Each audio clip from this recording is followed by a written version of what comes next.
All right, why don't we go ahead and get started here. Welcome. Our speaker today is Max Abrams. His book, fresh off the press, Rules for Rebels, The Science of Victory in Militant History. Now, one question is, are rebels allowed to read this? And are you going to, your sales, your international rebel sales is going to, what's your cut of royalties on that? Why do you think I'm presenting here, my friend? That's great. All right, well, we do have a number of rebels in the crowd here. Max Abrams is a professor at Northeastern University. I've known of his work for a long time. Some of his earliest articles made it onto my syllabi when I was teaching at University of Notre Dame. Mainly for their content, which was great, but also for their very clear, simple titles. Some of the best titles. Why terrorism does not work. Why democracies make superior counter-terrorists. None of this colon ... stuff. I can't believe you allowed them to put a subtitle on this one, but they actually requested it. Exactly. Right. Rebels Rule. That Rebels Rules, was that a contender too? Okay, well, next book. Dr. Abrams also has a couple extra copies of the book that he would be happy to sell to you at a steep discount afterwards. Also encourage you, we'll end a little early so you can come up and continue the conversation. But without further ado, take it away. Thank you for joining us. Imagine you have a grievance, a really bad grievance against the government. Maybe you're a Rohingya husband in Myanmar whose wife was just gang raped by security goons and you need the ethnic cleansing to stop. Maybe you're a Venezuelan mother who can't feed her kids because the president has enacted cruel economic policies and barred opposition candidates from contesting them. Maybe you're a homeless child in Bahrain because your family comes from the oppressed Shia majority. Maybe the British government is after you because you're an unrepentant right-wing extremist who doesn't think Muslims belong. Or maybe you're a Sunni engineer living in Nice or Orlando or Sydney or Dhaka, yearning for a caliphate. Whatever your grievance, real or imagined, respectable or repugnant, it exceeds your capacity to redress it. After all, if you and your crew were stronger, you wouldn't be opposing the government. With any luck, you'd be leading it. Not surprisingly then, the history of the aggrieved is a story of failure. But not always. I've just published a book showing how aggrieved groups can overcome this power asymmetry against the government to achieve their political demands. My title, Rules for Rebels, is inspired by Saul Alinsky's classic, Rules for Radicals. In his 1971 primer for the Have-Nots, the father of modern community organizing shared lessons he had learned over the years for successful protest. But the problem with Rules for Radicals is that protesters often conclude that protesting isn't enough. Historically, many groups have escalated to violence after nonviolence failed.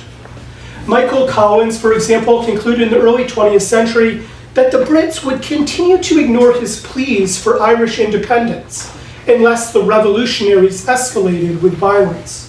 Menachem Begin and other Zionist leaders reached the same conclusion in the 1940s, that the Brits would continue to occupy Palestine unless the Yishuv turned to violence. Algerian nationalists said the same thing in the 1950s, that they too turned to violence only after the French had ignored their protests to end the occupation. In the 1960s, South African activists like Nelson Mandela also prescribed violence after concluding that his protests alone weren't about to end the apartheid. More recently, accounts of Syrian rebels suggest many of them also picked up weapons as a last resort. The truth is that, like it or not, some radicals will become rebels, and there are rules for them too. Rules for Rebels starts where Rules for Radicals ends. It analyzes hundreds of militant groups from all over the world to discern why some succeed and others fail. I come with welcome news for the rebel leader. My research reveals he possesses a surprising amount of agency over his political destiny. Triumph is possible, but only for those who know what to do. It turns out there's a science to victory in militant history, but even rebels must follow rules.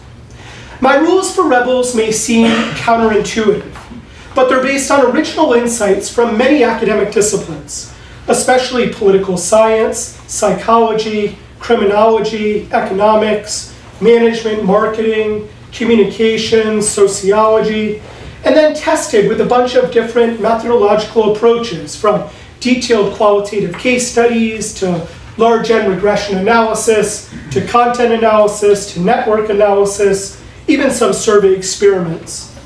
The key takeaway is that smart militant leaders aren't always successful, but successful leaders must be smart. Islamic State may come to mind when you think of a successful militant group led by a smart leader. Clad in black robes, ISIS leader Abu Bakr al-Baghdadi ascended the pulpit of the Great Al-Nuri Mosque in the Iraqi city of Mosul on July 5, 2014, proclaiming the emergence of a new caliphate. In his Friday sermon, the self-professed caliph announced to the Ummah that his foot soldiers had just succeeded in capturing swaths of land in Iraq and Syria, effectively creating an Islamic State. By year's end, ISIS would control a third of Iraq and Syria, landmass roughly equal to the size of Great Britain, where the terrorists ruled over 9 million people. The Islamic State was bolstered by the largest influx of international jihadis in history. Over 40,000 foreign fighters from 110 countries headed to Syria and Iraq, more than 4 times the number of mujahideen who had traveled to Afghanistan in the 80s to battle the Red Army. ISIS's reach was hardly limited to the caliphate. Scores of ISIS attacks in dozens of countries terrorized the world. By 2016, Baghdadi had accepted the allegiance of 43 terrorist group affiliates, from Boko Haram in Nigeria to Abu Sayyaf in the Philippines. Now they were all fighting under the black banner.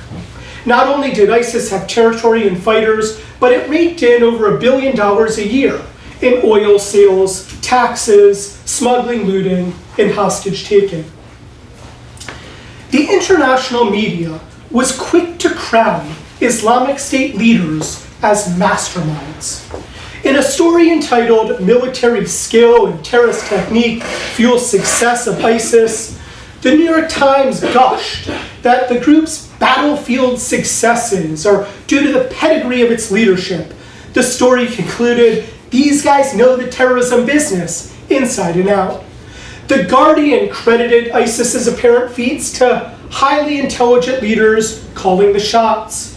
The Financial Times proclaimed, "ISIS is chillingly smart." If ever there were a smart, strategic militant group, Islamic State was apparently it. This conventional wisdom in the media was fueled by think tank pundits who proclaimed ISIS leaders as strategic geniuses in 3 main ways. First, ISIS leaders were allegedly smart to recognize the strategic value of brutalizing civilians, not only in its stronghold of Iraq and Syria, but in indiscriminate massacres around the world. In a Politico article entitled "How ISIS Out-Terrorized Bin Laden," Will McCants of the Brookings Institute explained that ISIS has been remarkably successful at recruiting fighters, capturing land, subduing subjects, and creating a state. Why? Because violence and gore work. We're told that this terrifying approach to state building has an impressive track record. His Brookings hallmate Shadi Hamid shared this assessment in a book and countless media interviews that the shooting rampage at the Bataclan Theater and the bombing of the Russian passenger jet over the Sinai were, as he put it, smart moves, because instilling terror in the hearts of your opponents supposedly undermines their morale, making them more likely to stand down, flee, or surrender, and the willingness to inflict terrible violence has a deterrent effect, raising the cost for anyone who so much as thinks of challenging the group. In their bestseller on ISIS, Michael Weiss and Hassan repeat that the group's notorious brutality helped it. In countless media interviews, they said that the head chopping and cage burning of hapless victims follows a brutal logic and indeed showcases the evil genius of ISIS. Clearly, pundits have been impressed with how the ISIS leadership sanctions a policy of unbridled barbarism. Second, pundits commended how the ISIS leadership generated so much bloodletting, largely by decentralizing the organization.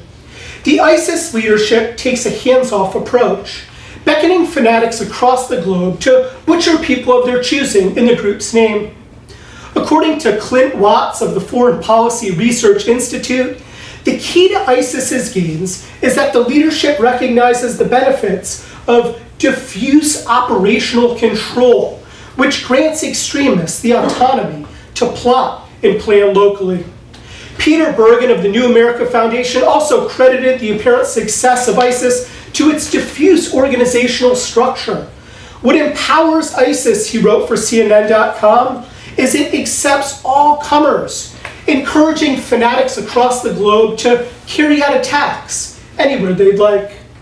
The brilliance of the ISIS system, echoed MSNBC terrorism commentator Malcolm Nance, is that its recruitment system is almost passive.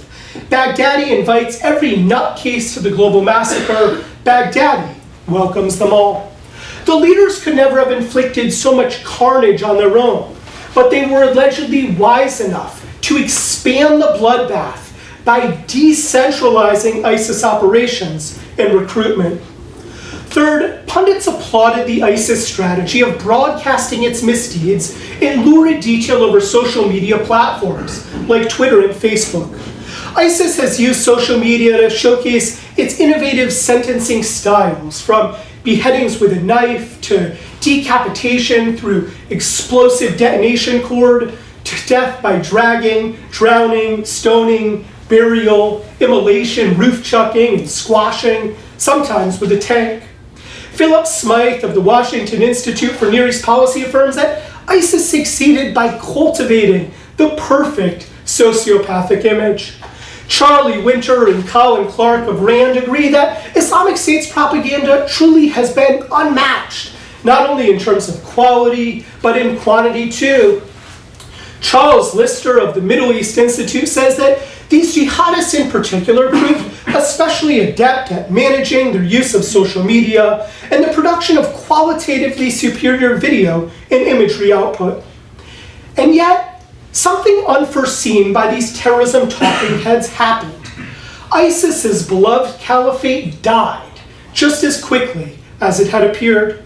Think tank pundits had been too busy glorifying the group's strategy to realize it was a bust. The green in this map is where ISIS lost territory, and the red is where ISIS held on to territory, though of course even these slices are now basically gone. In fact, the caliphate got smaller every year until it all but vanished. In 2015, ISIS lost 40% of Iraq and 20% of Syria. In 2016, ISIS lost another quarter of its land. By spring 2017, ISIS controlled less than 7% of Iraq and was getting vanquished in Syria by the Syrian Arab Army, its Shia militia partners, American and Russian air power, Kurdish warriors, and a smattering of other militants called the SDF. Tellingly, in June 2017, ISIS blew up the Al-Nuri Mosque, the very site where the caliphate had been declared. A few weeks later, from the ruins of Al-Nuri, the Iraqi military spokesman faced no ISIS opposition whatsoever when he declared their fictitious state had fallen. Even the fanboys in pro-ISIS chat rooms conceded the Caliphate project was a complete failure. Although ISIS's raison d'etre of an Islamic State went up in smoke, there was a clear winner: its arch enemies. The Salafists repeatedly said that ISIS was intended to curb the influence of Iran and its Shia proxies, especially Hezbollah. But instead of becoming the seat of a hardline Sunni state, Iraq and Syria turned into Shia country. The Islamic State project face-planted by its very own standard. The terrorists were, as Trump once called them, evil losers. But who could have predicted this stunning reversal of fortune? Well, I did, from day one. If you had the misfortune of following me on Twitter, you know that I was always a fierce skeptic of the ISIS conventional wisdom. From the moment Baghdadi declared a caliphate in 2014, I gave hundreds of media interviews from the Associated Press to the BBC, pointing out the basic analytical problem. The very behaviors lauded by pundits as strategic have historically doomed militant groups. ISIS, I charged, would be no exception. With a little historical context and methods training, it was obvious to me Baghdadi was no mastermind, and neither were his fellow strategists. They were, as you'll see, supremely stupid terrorists. President Obama got hammered in the media for saying early on that ISIS was the JV team of terrorists. But he was right, at least when it comes to their cluelessness about devising a winning political strategy. Smart militant leaders follow three simple rules for victory, the exact opposite of what ISIS leaders have done. First, smart leaders recognize that not all violence is equal for achieving their stated political goals. In fact, they grasp that some attacks should be carefully avoided because they're deeply counterproductive for the cause. My research is the first to empirically demonstrate that there's variation in the political utility of attacks depending on the target. Compared to more selective violence against military and other government targets, indiscriminate violence against civilian targets is counterproductive. So the first thing that smart militant leaders do is recognize that civilian attacks are a recipe for political failure. You might say that the first rule for rebels is for the leader to learn not to use terrorism at all. There's no consensus over the definition of terrorism, but most scholars define it as attacks against civilian targets in particular. When we talk about terrorism, we mean attacks against civilian targets, like against schools, markets, soccer games, rock concerts, restaurants, commercial airplanes, churches, synagogues, mosques. We're not talking about blowing the treads off of a tank. What matters for the rebel leader, though, isn't how we define terrorism, but that he understands the folly of harming civilians. Leaders may not initially grasp the risk of terrorism, but the smart ones learn it over time. Without internalizing this rule, they can't be expected to follow the other ones and prevail. The second rule is for the leader to actively restrain lower-level members from committing terrorism. It doesn't matter whether the leader understands the futility of terrorism if his members continue to do it. The key is for the leader to structure the organization to restrain his members from harming civilians. In practice, this means centralizing the organization so he can educate fighters to avoid civilians, discipline fighters who harm civilians, and vet out prospective members who seem prone to attacking civilians. Whereas the first rule is for the leader to recognize the value of civilian restraint, the second rule is for getting his members to abide. And the third rule is what to do when they don't. For the militant leader, the key is to make the group look moderate, even when members act otherwise.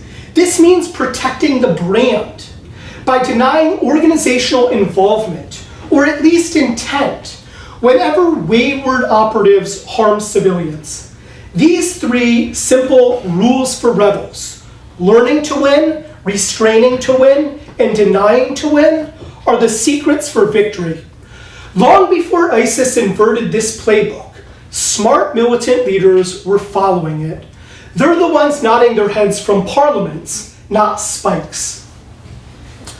What I'd like to do in the remainder of this talk is walk you through some of the multi-method evidence behind each rule. Feel free to ask me questions about my argument or evidence in the Q&A because I'm going to breeze through a lot of material pretty quickly now. I began to question the strategic value of terrorism as early as 2004, when I headed to the West Bank to do some field research during the Second Intifada. This was the height of Palestinian terrorism, and Israel was in the process of building up a massive security barrier to prevent suicide bombers from crossing into pre-1967 territory. I spent this 3-month trip talking to Israelis and Palestinians. The Israelis told me that the fence, as they call it, wasn't a new idea. It had been bandied about for ages. What changed was that most Israelis had given up hope that the Palestinians could ever be trusted as a partner for peace. Polls confirm that most Israelis initially favored the Oslo peace process, but soured on the Land for Peace deal after a series of Palestinian terrorist attacks starting in 1994. The fence thus gained popularity as a unilateral countermeasure in the apparent absence of a trustworthy bargaining partner. Understandably, the Palestinians I spoke to had a very different take on the wall, as they call it. They told me how the wall shatters their dreams of a state. One day, from the back of a cab in Ramallah, I read an article from the flagship journal in political science I had printed out the night before. In The Strategic Logic of Suicide Terrorism, Robert Pape contends that militant leaders adopt terrorism because they've learned that it's the best method for pressuring government concessions. As proof that terrorism pays, he pointed to Israeli territorial concessions to the Palestinians, but he said that 9/11 and other terrorist campaigns follow the same strategic logic. I was immediately struck by the disconnect between what I was reading and seeing on the ground. The Palestinians I met sure didn't seem like political winners. I couldn't help but wonder if the Palestinians are the big political success story, then how have other groups fared that also use terrorism? Naturally, I began to reconsider whether 9/11 worked. Bin Laden said the point of 9/11 was to redress 4 grievances: for the US to withdraw from the Persian Gulf, to stop supporting military interventions that kill Muslims, to sever relations with apostate regimes like in Saudi Arabia and Pakistan, and to destroy the special relationship with Israel. I couldn't help but notice, though, that on all 4 scores, the attack backfired. The US increased its troop presence in the Persian Gulf by a factor of 15. The US killed thousands of Muslims around the world as part of the war on terrorism, especially in Afghanistan and Iraq. The US strengthened relations with Saudi Arabia and Pakistan to counter the terrorism threat. And US-Israeli relations under Sharon and Bush soared to unprecedented heights. Jihadists themselves from al-Suri to al-Masri share my assessment that, from a strategic perspective, 9/11 was a fiasco. Of course, we need to be cautious about cherry picking, because with so many militant groups in the world, there's bound to be a case or two to support just about any theory. In addition to publishing the first case studies ever done on the political ineffectiveness of terrorism, I've published the first large N study showing that terrorist attacks, especially against civilians, don't pay. In a 2006 paper in International Security called Why Terrorism Does Not Work, I showed that, ironically, foreign terrorist organizations have almost always achieved their political demands when they directed their violence against military targets, but not civilians. Take a look at the political success rate, depending on the campaign's target selection. You can see that political successes happen when rebels direct their violence against military targets, but not civilians. You may wonder whether this relationship between terrorism and political failure is just correlated, rather than causal. What my regression analyses show is that even after controlling for all sorts of other factors, like the capability of the group and the nature of its demands, terrorist attacks against civilians significantly lower the odds of government concessions. This is true, I find, even in hostage settings. Killing even just one civilian hostage lowers the likelihood by 7% that the hostage takers will obtain any of their demands. I've also gotten complementary results in controlled survey experiments, where I find that members of the public are significantly less interested in making concessions to groups when they're believed to have used terrorism. Now, an interesting question is why so many people seem to think terrorism pays, given its terrible political track record.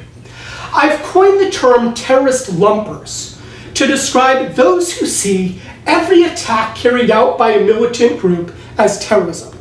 This conceptual murkiness leads people to conclude that terrorism pays, even when the violence wasn't against civilians.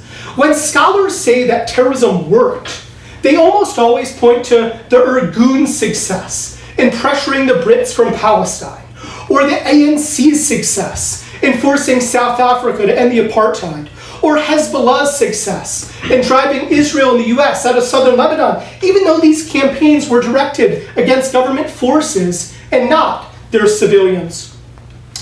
Like scholars, many militant leaders also seem to overrate the political value of terrorism due to lumping. I did a content analysis of Osama bin Laden's statements in the run-up to the 9/11 terrorist attacks to see which asymmetric campaigns he described as political successes for him to emulate.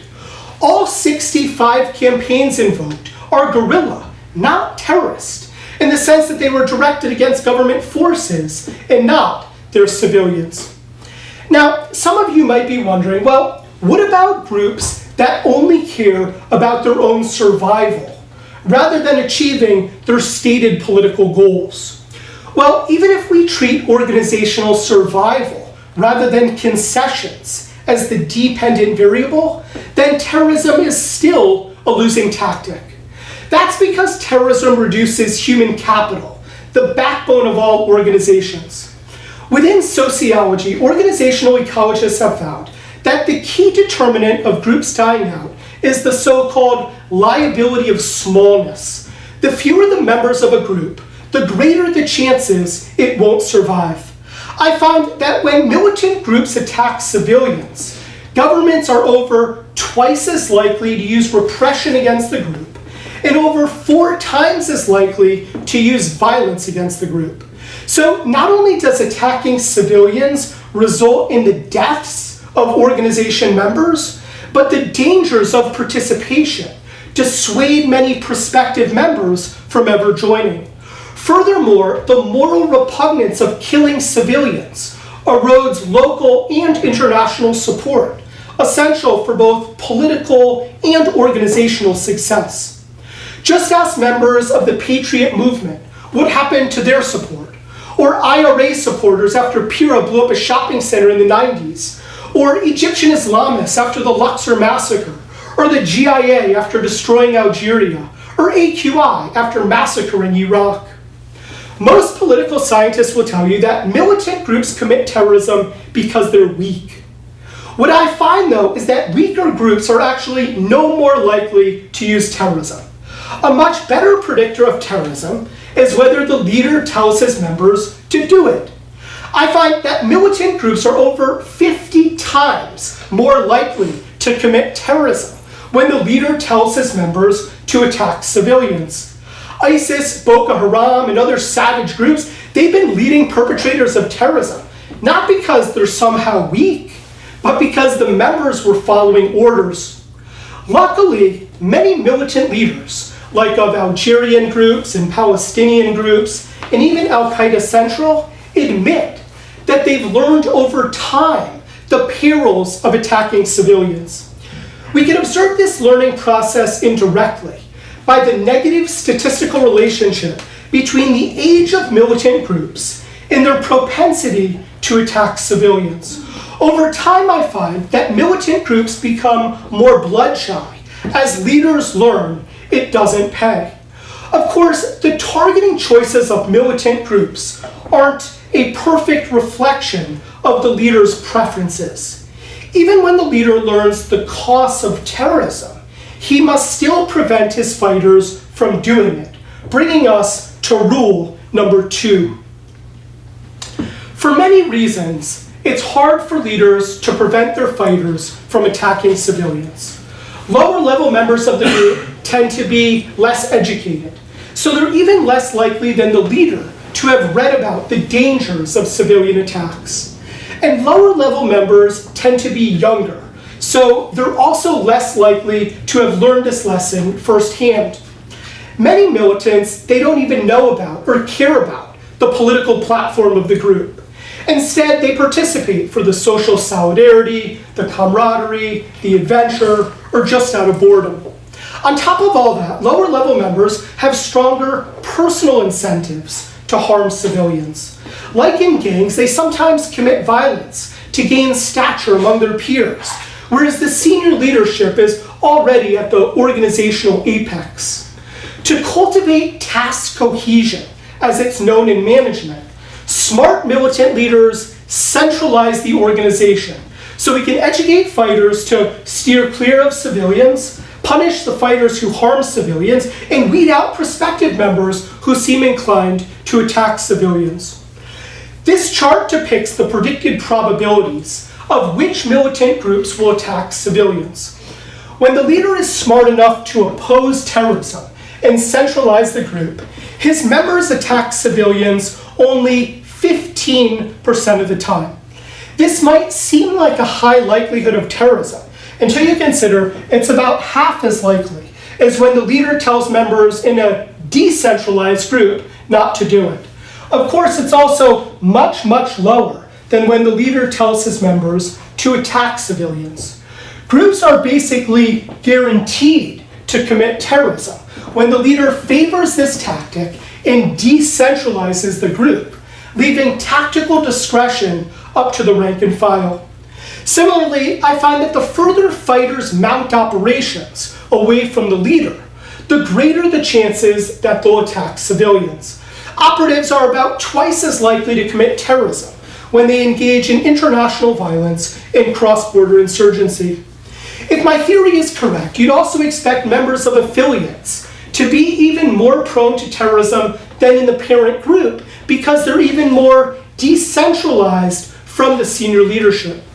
This is a network analysis between the relationship between terrorist groups and their affiliates. Affiliates are about 14% more likely to commit terrorism, and this number continues to rise as the distance from the parent group grows. But to really appreciate the role of the leader, take a look at what happens when drones are shot at him and lower level members are calling the shots. As drones rain down on the leader, it forces him to assume a lower profile in the group, empowering lower level members to harm civilians. And when he gets killed, the violence becomes even more indiscriminate, with attacks on military targets going down and attacks on civilian targets going up by about 40%. Interestingly, zookeepers have noticed a similar effect in African elephants. When the bull elephant is removed from the herd, juveniles are prone to lash out in indiscriminate rampages. And we see a similar phenomenon when a kingpin strategy is used against drug cartels. Of course, not all leaders matter equally in militant groups. Decapitation strikes are most likely to increase terrorism when the leader had opposed terrorism and centralized the group, because his replacements can't be expected to share his targeting preferences or structure the group accordingly.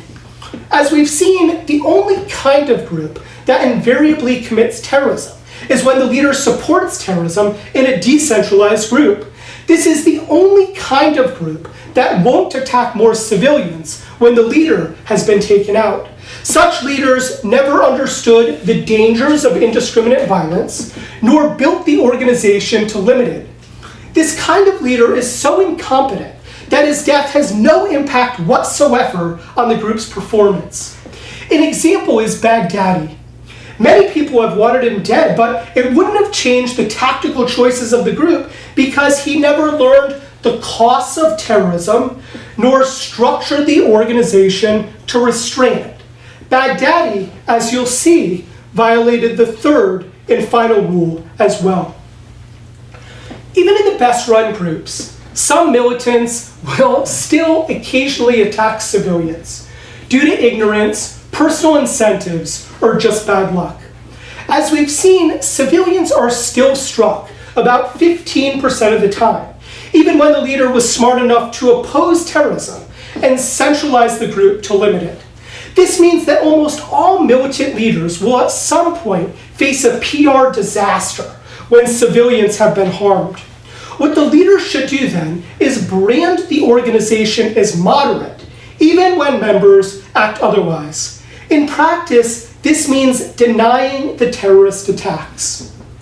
There's a scientific literature within communication studies on what's called image restoration. Dozens of experiments since the 1970s have found that denying the wrongdoing can reverse perceptions of culpability. For example, in one study, subjects were told that someone was immoral. In the treatment condition, he denied the charges, reducing confidence in the allegations against him.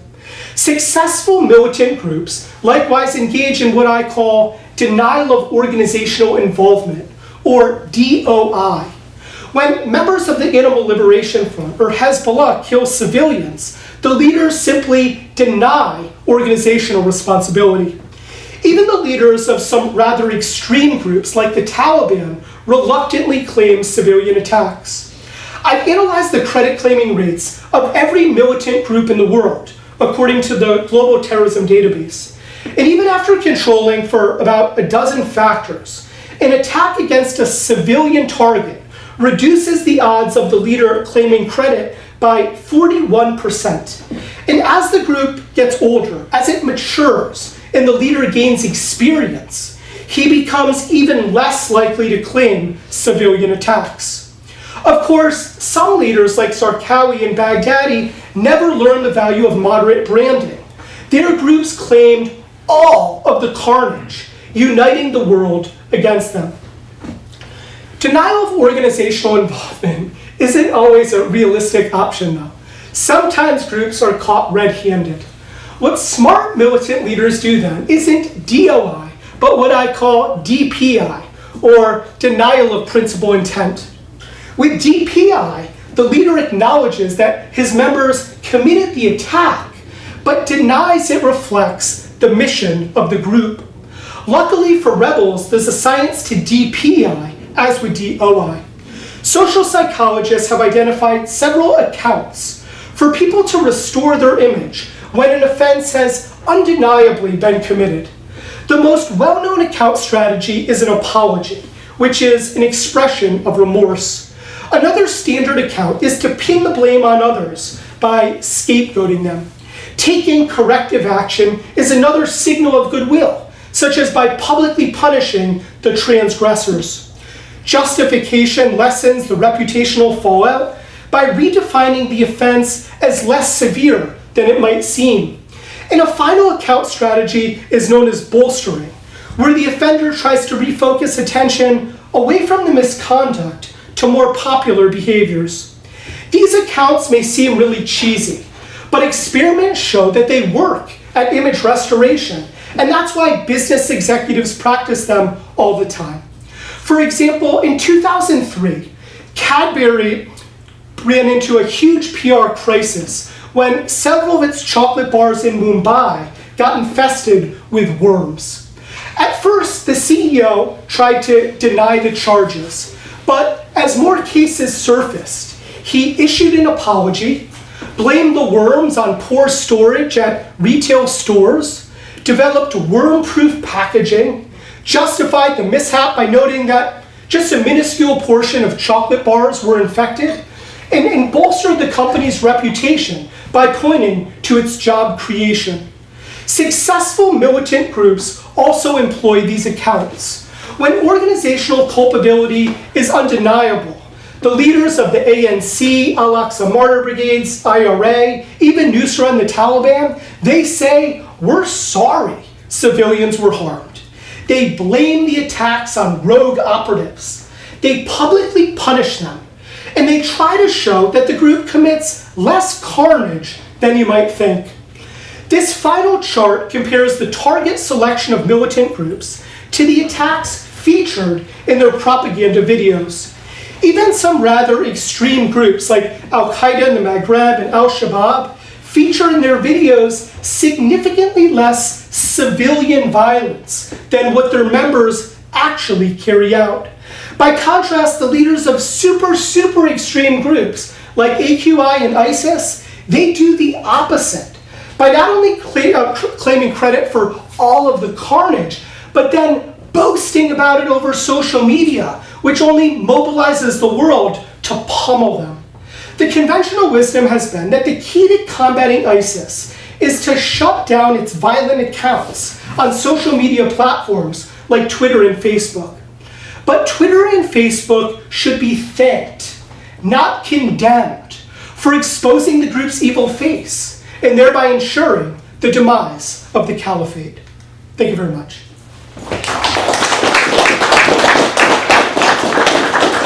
You handle Q&A, For yeah, sure. please. I don't think there'll be any questions or comments. We're all good. See ya.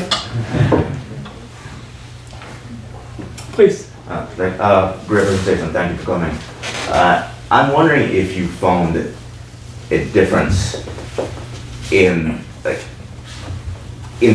the kind of civilians, a difference in success rate with the kind of civilians being targeted. For example, Yeah. the ANC. I can't think of any attacks on Afrikaner civilians, but they quite publicly and horrifically executed members of the black majority who are seen as collaborators and but people who are police officers or informants or stuff like that. But yet they're successful. So, have you seen? But Yeah. so, and I think of the FARC and the FARC in the peace referendum, the referendum on the peace deal, the regions that were more likely to vote yes on peace were the regions that were close to the FARC strongholds and were the most affected by terrorist attacks. So I'm Yes, wondering, yeah. whereas the population in Bogota, the places that had fewer civilian attacks were more likely to vote no on peace deal. So I'm wondering if there's a difference between this, etc. That's a great question, especially as a first question. There's a lot that we don't know about terrorist groups. And so when you work with terrorist group data, you need to be mindful. One of the reasons why a lot of my work has focused on target selection is because I would say that's one of the very few things where we have good data on. We know who got blown up. I mean, there might be some disagreements for middling level of attacks, would you code that as military or civilian, like cops or something, you know what I mean? So there could be dispute conceptually about what falls into the camp of civilian, but there's generally little doubt about who actually perished in the attack.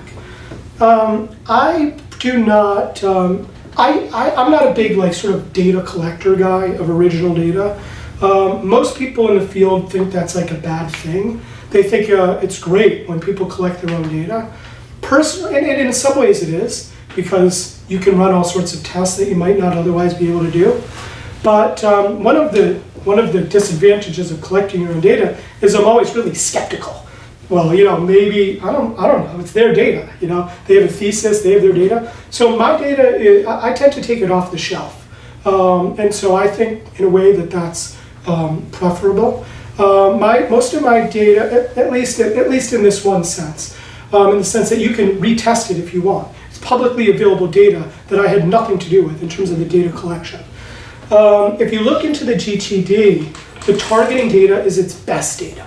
There are something like 15 different subcategories that you can sort out the data. You can sort it any way that you want. The kind of question that you're asking, I guess the short answer is no. I didn't specifically test those sorts of things, but one of the things that I hope that the book will do is encourage, because I really throw a lot out there, and some of the analysis is necessarily preliminary. This isn't like a huge study on a very narrow topic. I cover a large amount of ground. And so I'm hoping that people, maybe you, maybe other people, will follow up and do even more sort of rigorous studies on that sort of particular question. With respect to ANC targeting, the ANC is a really cool example because I believe that Nelson Mandela, I mean, that's kind of like the boring nerd answer. It gets more interesting when you talk about the groups, but the ANC is a really good example because, again, it's often described as as a very successful terrorist group, right? But actually, Mandela did a very good job, an excellent job. In fact, I don't know of anyone who did a better job of following all 3 rules for rebels. If you look at his targeting guidelines, you'll see that he wasn't in favor of civilian attacks. He was in favor of sabotage. These weren't things that he just publicly declared. I mean, when like security services found like his actual targeting guidelines, it was not at all about civilian targets. It was about basically selective violence as we would understand it, blowing up railroads, government stooges, things like that. He also understood that there's sort of a requirement of influence over the rank and file, over his members. You can't just like, let them all free and say, do whatever you want for our cause. No, you need to sort of have some influence over what they're doing. And that requires a certain amount of structure, even though the group actually was quite good at breaking up into smaller parts to avoid detection. But in terms of basically the command and control, there was quite a bit of centralization. And of course, he was masterful when it came to PR and to courting the international community. There were some attacks, though, against civilian targets. For example, the bombing of the Wimpy Bar, maybe you've heard of. I'm not sure offhand precisely who those targets were, but I know that it was very much a civilian. Also, my understanding is that not in large numbers, certainly compared to today, but all sorts of different kinds of civilians were harmed. But it wasn't by design. It wasn't Mandela's intent. And furthermore, another way that the ANC sort of illustrates rules for rebels, and it is featured in the book as a case, among others, is that, as everybody knows, Nelson Mandela wasn't a free man for large parts of his life. He was in prison. And when he was sidelined, that's when his tactical command, if you will, diminished. And it was during that time that we saw more of the kinds of civilian attacks which are counterproductive and which he didn't approve of. The final point I'll pick up on with your question is basically, it's sort of by implication, which is that could it ever be that civilian targetings are strategic? Are there certain cases where, even in the aggregate, if you buy my argument, that civilian attacks tend not only to be ineffective in terms of their strong correlation but with political failure, but even if you were to, you go even further with me. You say that, in general, it's stupid because it reduces the odds of government concessions, all else equal, but might it still be possible that under certain limited conditions, civilian attacks could work? I would say yes, actually. There are certain limited conditions that I could think of where it would work. I mean, part of it depends on how we define working, and I'm sure other questions will get at this. But for example, if your goal is to blow up a peace process, right? If you want to act as a spoiler, civilian attacks work great. But that's really not inconsistent with my main finding that civilian attacks aren't good for inducing concessions. The civilian attacks stop them in their tracks. They, for all sorts of reasons articulated better than I'm doing by Kidd and Walter, it reduces trust and basically elevates the odds of scuttling the peace process. There are other examples where I could think of civilian attacks working. Imagine like an insurgency environment where there are like civilians who are arguably, possibly, providing intel to the government. And sometimes militants will then go into that area, and it will look to us like they are engaging in purely indiscriminate violence. Like they don't care who the hell they're killing because they're killing some lady, who's like not under arms, who's not bearing arms, right? It looks like it's just absolute carnage. Like there's no reason why she was killed, but maybe on the sly she was providing a little bit of information to her militants, or maybe it wasn't even that explicit. Maybe she just wasn't providing information about militants who had crossed last night through her backyard. Do you know what I mean? So I could theoretically imagine circumstances where civilian attacks might be strategic, but they're relatively few. And when they are attacked, they're often not as civilian-y as they might seem. Yeah? Thank you for your time, sir. Is terrorism lumping, as you describe it, a messaging issue, or more specifically, do you have any prescriptions for countering terrorism lumping?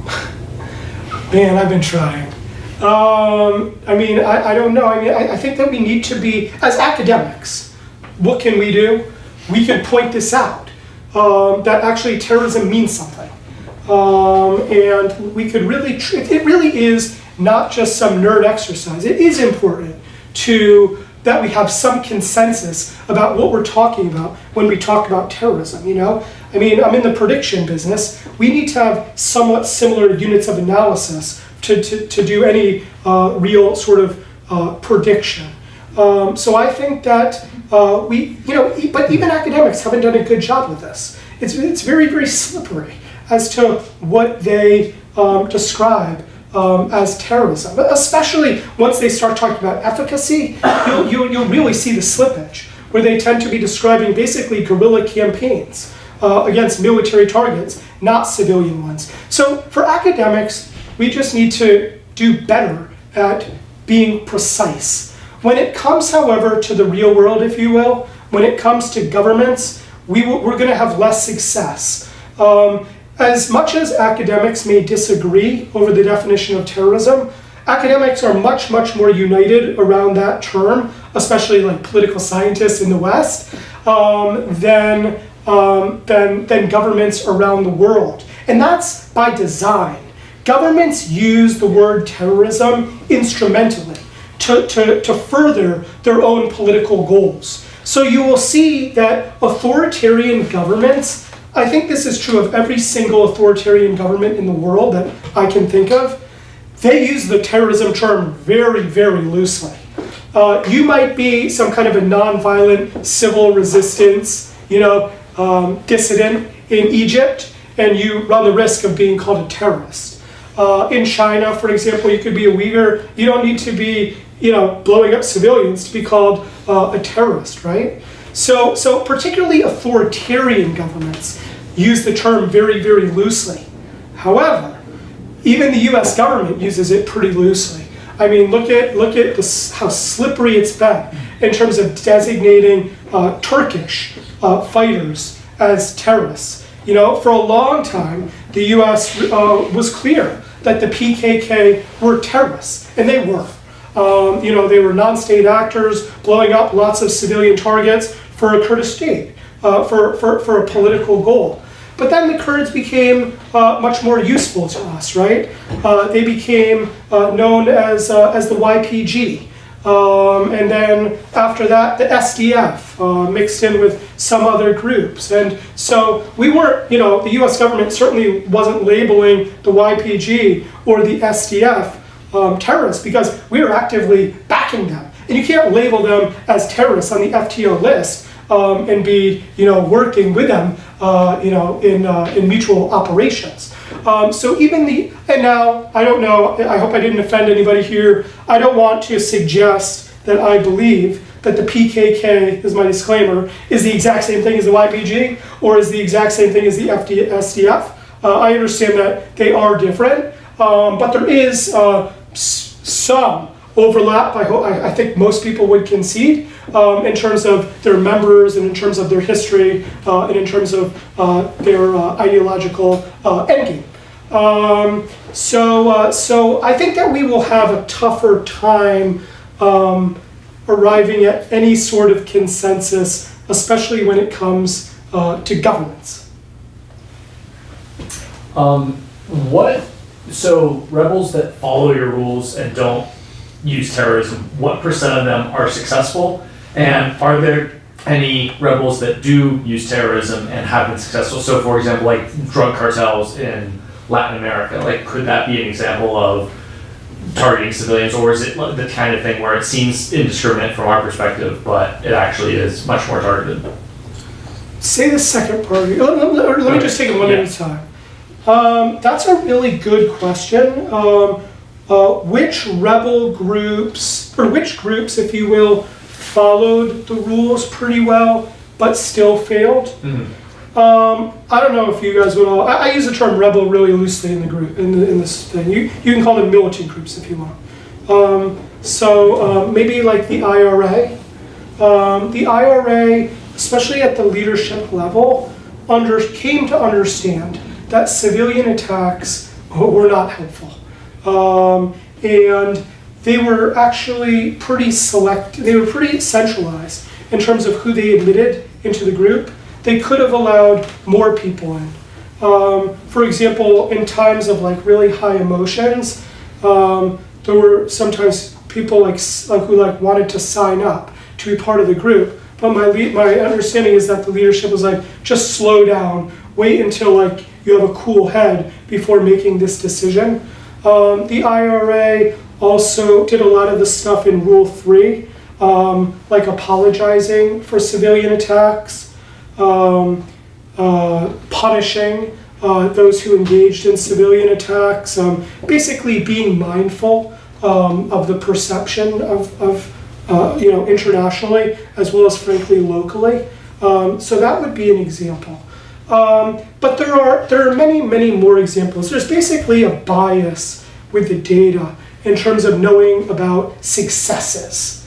When a group succeeds, we're going to know about it. Maybe they come, whatever, maybe they become the government. When a group fails, the odds of our learning about it are much lower, particularly if they just don't make that much noise. This is one of the reasons why I'm a bit skeptical of some of the research around the presumed benefits of civil resistance, right? Because when civil resistance doesn't work, hardly anybody really knows about it. When it's huge and it actually forces a change, you're much more likely to find out about it. You know how many people who have been pissed off at something have gone out on the street and engaged in civil resistance and they've achieved absolutely nothing?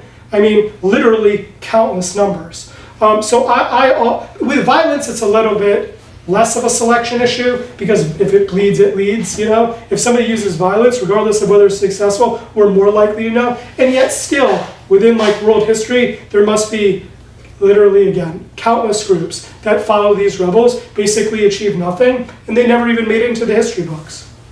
So at that point, would they be radicals if they're not using violence? And would they not, or would they still be grouped into rebels in this case? So for example, Gandhi in India. Right. But there is increasing amounts of research on what's called radicalization. My opinion of it is pretty low.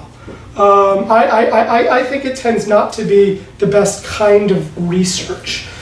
Maybe it reflects my bias, as an American political scientist. But it has tended to be done more historically by Europeanists. And so maybe it's just different sort of methodologically. This kind of weakness in the literature has gotten better. The main problem with the literature on radicalization also has to do with the murkiness of defining it. It is not hard to do, and it is very important to draw a very strong conceptual difference between radical political preferences compared to radical tactics. That is to say, the radical means versus radical ends. You know what I mean? So they're not necessarily the same thing. You could have really moderate ends, but use really radical means, and vice versa. So that tends to get really conflated. In Gandhi's case, I would say that his ends were pretty moderate, and I would say that his means were also pretty moderate, as far as the range of tactics that were available. It's interesting when groups have surprisingly moderate ends, but they use really radical means. One question I didn't answer in this presentation is why exactly it is that civilian attacks lower the odds of government concessions. And the reason is because in theory, terrorism works as a political communication strategy. In theory, it amplifies the stated political grievance of the organization and signals to the target the costs of non-compliance. But terrorism is a very bad political strategy, precisely because it's a very bad political communication strategy. It doesn't do a good job of amplifying the political preferences of the perpetrators. Even if you have a moderate political goal, if you start blowing up civilians, so you're using a very radical means to achieve your end, people will make this confusion where they will infer, based on the extremeness of your means, that you have correspondingly extreme ends. And so therefore, there's no bargaining space. Therefore, there's really no point in even talking to this guy because his views must be so extreme that what could we possibly negotiate over? So, when a group has very radical ends, there's almost no tactic available to it for a weak group to achieve its goals. Governments aren't going to make concessions if the ends are really, really maximalist. The real question is when the aggrieved non-state actor has relatively moderate ends, and there's therefore the possibility of them being achieved. It could even just be sticking money by the government in my bank account, or releasing a friend of mine who's in government custody, or withdrawing from this territory where the government doesn't even belong, But even under those conditions, the interesting thing is when the non-state actor has relatively moderate ends, what's the best tactic available? And the answer is not radical means, because people will conflate this. And I basically have developed, or I'm trying to develop, is it developed if nobody shares my view? No, what I call the correspondence of means and ends bias. And I think that people do this all the time around the world. When somebody uses really extreme means, they infer that their ends must be correspondingly extreme, and so they're treated as enemies you don't want to negotiate with. Maybe an example would be, and I haven't done a study on this, but I've always been thinking about doing it, something like sanctions that go awry, like in Iraq, when portions of that population ended up starving to death. That was not our intent, but that was what ended up happening to them. That was the effects. And I suspect in those areas where it was more pronounced, the suffering, they would have a worse view of American intentions in that country, because we conflate motive with outcome. Yeah, you began to get at partly to this question about causal mechanisms or causal logic. So, okay, let's say you're correct. And just to be precise, what is the causal mechanism for why terrorism doesn't work? If the dependent variable is government concessions, even then the question is does terrorism not work because it makes the government more resolute and unwilling to concede? Does it make the neutral population less willing to provide a friendly environment for terrorism? Does it dry up recruits? What exactly is and maybe you don't know, but No. Oh, I know. I know. I'm sure you know. I'm sure you know. So that's one question. I got a second. Okay. So I sort of alluded to it with that last response, but basically, what basically happens is that when there's a very sort of radical means, when civilians are harmed, spectators, especially in that target country, conclude that by dint of the extremeness of the means of the perpetrators, that the ends, that the presumed goals must be correspondingly extreme. Think about what that effect conceptually has on an apparent bargaining space. There's no bargaining space because you can't meet in the middle, because the perpetrators are presumed to just be basically unappeasable extremists. So that is part of it. What tends to happen is that, and so a lot of my work on the efficacy question has looked at it basically from a coercion framework, right? But other people have looked at popular opinion. What happens in terms of the public's response when there's a terrorist attack? And almost all of this literature finds that the public tends to move to the political right. And so the kinds of leaders who are rewarded tend to be the biggest hardliners, tend to be those who are less in favor of basically negotiating with the perpetrators. Furthermore, in the face of threat, publics are simply more likely to give the government, especially the executive, a freer hand to really crack down. Both of these things kind of relate to why concessions are lower. Because when you have a government in power that's more sort of hardliner, his willingness to make concessions goes down.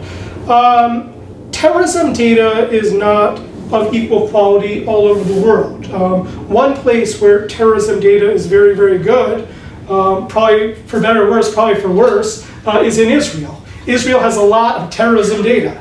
And so this research question in particular about what are the effects on the electorate when there's a terrorist attack, they tend to have been done in Israel.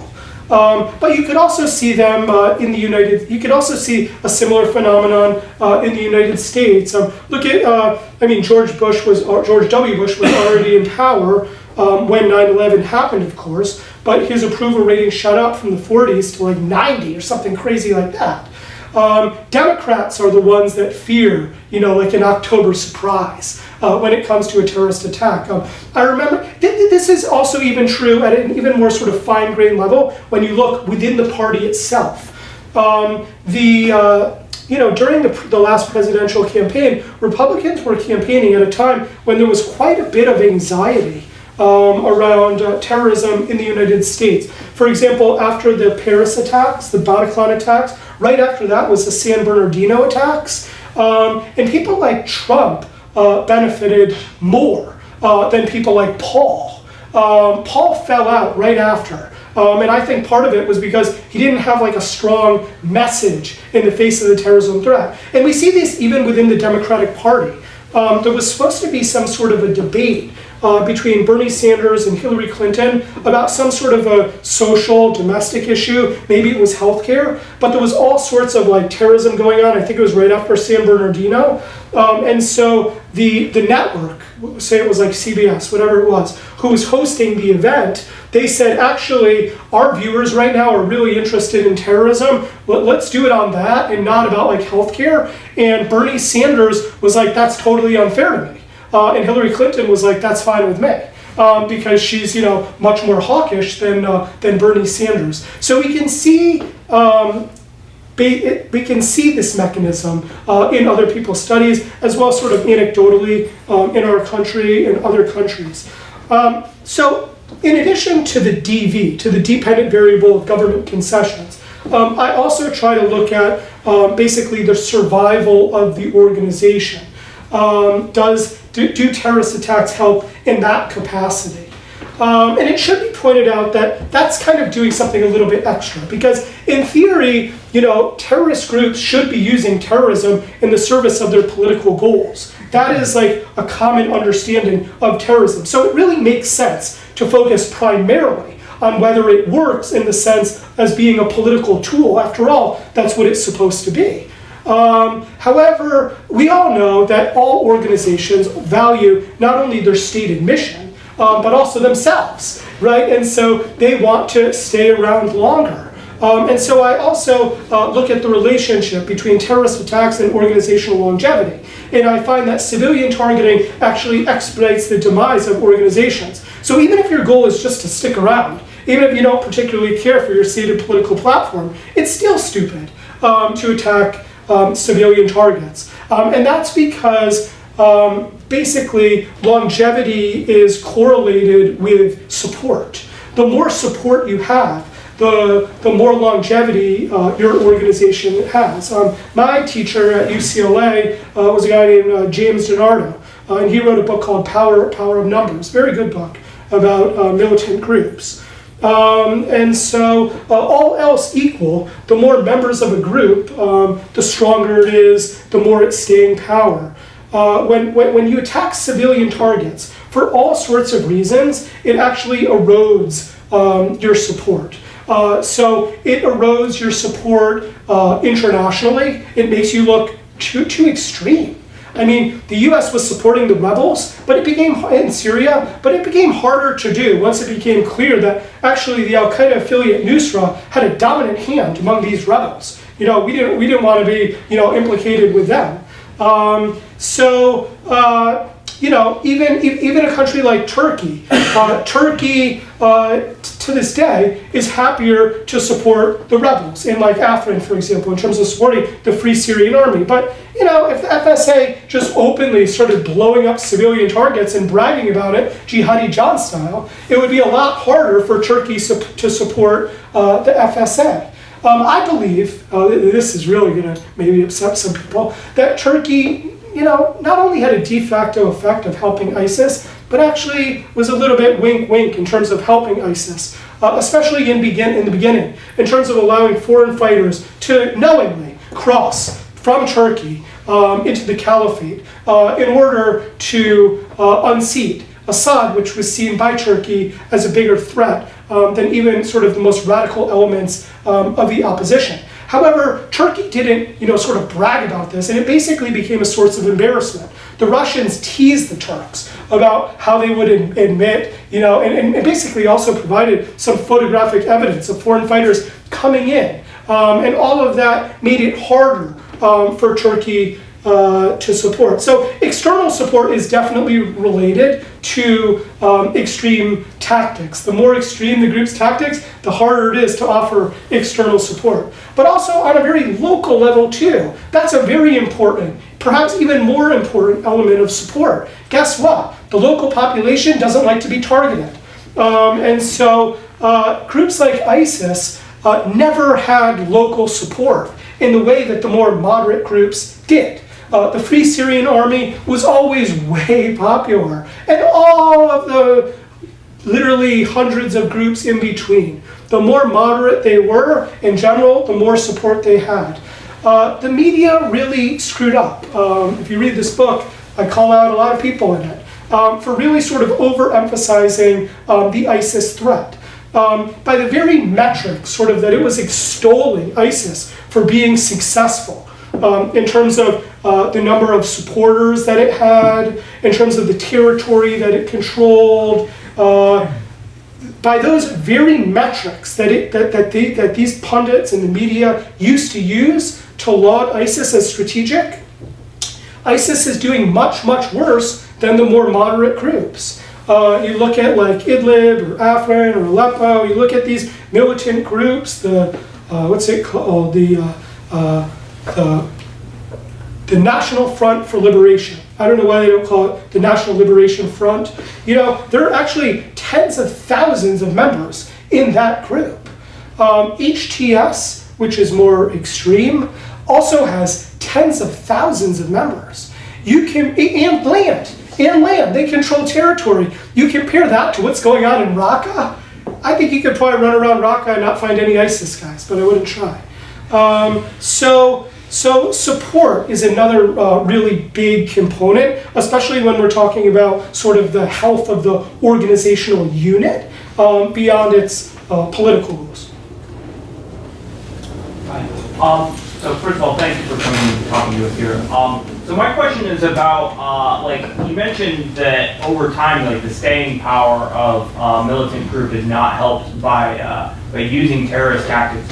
What I'm wondering, though, is there, like, at no point during a group's kind of gestation and development that terrorism might be rationally more, I mean, do you think that at absolutely no point terrorism doesn't make any more sense? So, like, because what I was thinking is maybe earlier in a group's history, you know, like, it's interesting you mentioned, like, once people started covering ISIS, that's after that point, you know, they started to lose territory. But it seems like terrorism did help ISIS gain attention and gain, like, volunteers. But is it possible that, like, you know, in the long term that, you know, terrorism becomes less desirable, but in the short term, no? Or do you think at no point is it desirable? Yeah, that's a great question. Is terrorism strategic early? Maybe. And did ISIS benefit from terrorism early? I would say no. I think that basically in Iraq, where ISIS started, ISIS was the beneficiary of a very, very unpopular government with very, very weak control over that country. You know, Saddam was toppled, leading to the Maliki government, which was very sectarian. And so Sunnis, I'm sure everybody here knows the basic story, but Sunnis were really unhappy with the government. And my understanding is that when basically ISIS fighters went to Mosul, they didn't fight their way in. They didn't capture territory at all the way Robert Pape, you know, was describing. It's not as if the mechanism was such that ISIS attacked civilian targets and the people there sort of made concessions to stave off future pain in any sort of a coercive framework. When the fighters got to Mosul, the people of Mosul, and I wasn't there, but this is what I read. Like if you read like Brian Fishman's work on the master plan, terrible title. I don't think it was masterful at all. But my understanding is that when basically fighters got to Mosul, the people of Mosul were like, you know, we don't really know what to do. Because on the one hand, these guys seem pretty extreme. But on the other hand, the government is horrendous. And so in the very, very early stages of that arrival, I think that citizens took a chance on ISIS, hoping that ISIS might be better than the alternative, which was the government. But it quickly emerged, particularly when ISIS started, you know, being like just absolutely draconian over the citizens that over which it ruled, and using violence against the population.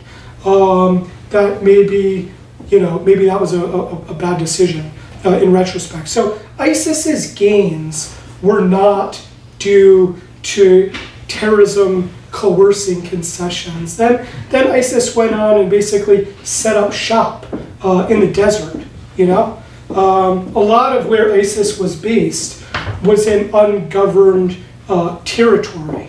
That's also true moving forward when it comes to the affiliates. It's not due to coercion, it's because they're ungoverned spaces in Afghanistan, in Yemen, in northern Sinai, right? So I wouldn't credit even ISIS's initial success, if you will, to the terrorism in terms of its territorial holdings. In terms of recruitment, I think the media did a really bad job of that too, because basically whenever there was a single case of somebody seeing a like a jihadi John beheading video like online, and then being like such a sociopath that they were like, wow, that really appeals to me. This is the group for me. And then they, you know, went to Turkey, and then they joined up with the caliphate. Every known example, and by the way, we never knew when they got to the caliphate. We only knew when they got to Turkey, and then when they disappeared. But every single known example of this, was in itself a media story. When literally every single time the media found out of such an incident, they covered it. It was news, even if it was just one person or two people. And so the media did a really good job of focusing on what I call the recruitment effects of terrorism. But one could be left with the false impression that terrorism is thus great for growing overall the membership size of the group. But the problem with that is that you also need to take into account what I call the attrition effect of terrorism. And that is the fact that most people, when they're exposed to this violence, are much less likely to support the group, and indeed much more likely to favor people like Donald Trump to bomb the hell out of the group. And so and this kind of relates to Keir's question, is that terrorism really ramped up very, very quickly the attrition rate of ISIS, even as the media was extolling, its recruitment effects. The local population was lost. Even other militant groups, they were happy to unite with each other because they weren't pariahs. They didn't go too far. Which militant groups operated with Nusra, at least at times? I think all of them, pretty much. Whereas ISIS was always a much bigger pariah, not just with the local population, but with other groups. And so there is some kind of a recruitment effect, but luckily the world isn't such a terrible place that this kind of messaging has broad-based appeal. In fact, the opposite tends to happen. I would also say that there's a real danger when somebody attacks civilian targets when they want to transition into becoming more moderate. Once you're known as having intentionally attacked civilian targets, maybe the international community will forget or forgive, but the people in that country, they won't. So, look at the struggles the PLO had. Even when it revised its stated goals away, became the PA, revised its stated goals away from blowing up civilian targets. Guess what, buddy? Guess what, Yasser Arafat? You have blood on your hands. The Israelis were not going to forgive him. They would permanently regard him as a terrorist, whether he's pent up in his Ramallah compound or not. I actually think, and this is not empirically based, but this was just my impression, was that when we went into Libya to depose Gaddafi, I think part of it was because Americans didn't forget that he blew up our plane, or a Western plane. So there are very, very long tails. It's a very risky strategy to attack civilians. It is very hard, even if you want to transition and become more moderate, to ever be regarded that way, particularly by those in the country who lived through it. In the back. Why don't you take like 2 or 3, if there's 3 questions, and then answer them all together, and that'll be wrap for us. Yeah. So, would you say your rules apply to all 4 ways of modern terrorism, or just 4 ways? Say it louder. Would you say your rules apply to all 4 waves of modern terrorism? Waves. Yeah. Yeah. That's a fun one. Let me just do that one. Okay, go. But give it a short answer. Okay. maybe I'll just do the first wave. No, anyway. So my PhD is from UCLA. So I studied under David Rappaport, right? So and that's what you're referring to, right? Or the 4 waves. I would suggest that if you go back and you look at his 4 waves and you see which wave is the most successful, it will be the wave that followed these rules the best. It was the anti-colonial wave. It wasn't the anarchist wave, it wasn't the New Left wave, and it wasn't the ongoing religious wave. Those anti-colonialist waves, or that wave, if you will, they did the best job of following the rules for rebels. How's that? Good, really good. Why don't we get one last one? So I know the title of Rules for Rebels is for fighting against rebels, but what implications or lessons would you say your analysis here has for counterterrorism? Sure. It seems like there's a dilemma between, we don't want them to attack civilian targets because that's bad, but we do want them to attack civilian targets because that's also bad for them and it destroys the group over time. So yeah, there are a bunch of I did write this from the vantage of the militant. And that's kind of like weird, you know, because we're fighting the militants. Like most people think about it from the vantage of the government. So it is intended from the vantage of the militant. But actually, and then some people might even think or be thinking to themselves, but don't want to say it, how could you write a book that would help the militants? Like, what's wrong with you? But actually, the counter-argument, sort of the Papian argument, if you will, shared by Lake and Kidd and Walter, that's even worse. Because what they're saying is that if you use a lot of violence against civilian targets, that's really great for you politically, right? So my last line in the book is, we should actually share this book with militants. Because on the one hand, they'll be more likely to achieve their goals, but on the other hand, I think it's worth it because ultimately we'll be safer. Okay, I'm going to slip in my second question as the final question, which is if terrorism doesn't work, why do we still have terrorism? You've heard this question, I'm sure, a million times, so surely you have a quick answer. But why isn't it disappearing? It's like survival of the fittest. Why, if it's not a successful strategy, why do we keep seeing it? Is it that we're seeing less of it? So what I do not say in the book is that terrorism is irrational. I just say that it's not politically effective. Many people use terrorism for all sorts of reasons that may help them. It may give them utility. They may be bored, you know, they want to travel, join up with a militant group. Maybe their friends are in it. Maybe they have, maybe they're really just pissed off and there's utility in vengeance. So on a personal level, there are certainly incentives to use terrorism, even if it's not politically effective as a tool. Furthermore, I'll add this, is that some leaders are just stupid and they don't understand that the civilian attacks are bad for them. Some are just young, they haven't made that realization yet. And furthermore, we need to be really careful about targeted killings and leadership decapitation, because probably the cornerstone of counterterrorism strategy since 2008 has been removing the leaders of militant groups. And we're doing this, the government is doing this without really understanding very well what it is exactly that leaders do in militant groups. And so it's a very dangerous notion to be removing leaders of militant groups without having a good sense of what they do. And I show this in the book empirically in all sorts of ways, that when you take out certain kinds of leaders, you actually make the group more radical, particularly in terms of its target selection. And so leadership decapitation, in a way, can make militant groups more likely to use terrorism.